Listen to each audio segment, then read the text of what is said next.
வணக்கம். நான் தமிழாளி Kennedy Jacqueline பேசுகிறேன். தந்தை அறிவு, மகன் அறிவு.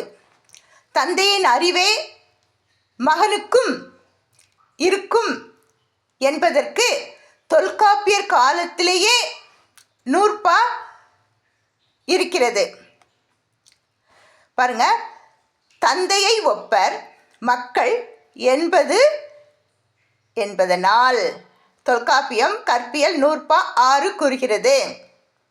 ஒவ்வொரு குடும்பத்தையும் விளங்கச் செய்வது மக்கள் பேறு. மக்கள் பேறு இல்லையே நாம் மனிதர்களாக மதிக்கப்பட மாட்டோம். இன்னாரின் தந்தை, இன்னாரின் மகன், ஈன்ற பொழுதிலும் பெரிதுவக்கும் தன் மகனை சான்றோன் என கேட்ட தாய் அப்படின்னு சொல்லியிருக்காரு திருவள்ளுவர். தந்தையை ஒப்பர் மக்கள் என்பதனால் தந்தையின் குணம் மகனுக்கு அமைவது பரம்பரை வழிபட்டதா அல்லது அவன் வளர்க்கப்படும் சூழ்நிலையை பொறுத்து அமைந்ததா என்பதை ஆய்வுக்கு உரியதாக எடுத்துக்கொண்டார்களாம். 20ஆம் நூற்றாண்டு கவிஞர்,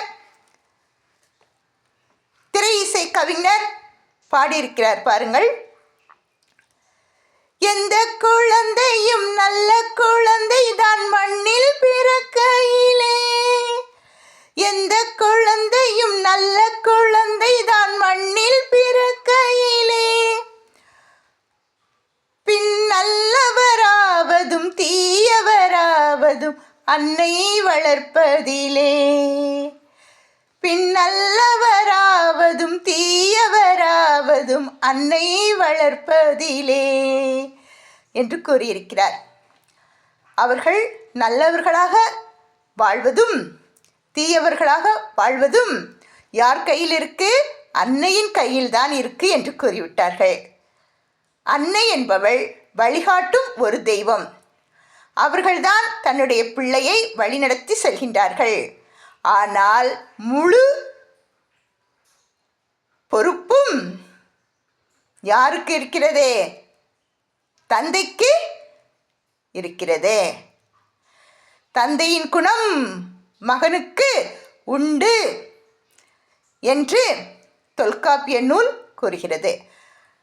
அதே போல நாமும் நம் தந்தைக்கும் தாய்க்கும் என்றுமே பெருமை சேர்க்கும் வகையில் வாழ்ந்து காட்ட வேண்டும். ஆளும் வளரணும், அறிவும் வளரணும், அதுதாண்டா வளர்ச்சி. ஆளும் வளரணும், அறிவும் வளரணும், அதுதாண்டா வளர்ச்சி. வளர்ச்சியுடையவர்களாக வாழுங்கள் என்று கூறுகிறேன். நன்றி, வணக்கம்.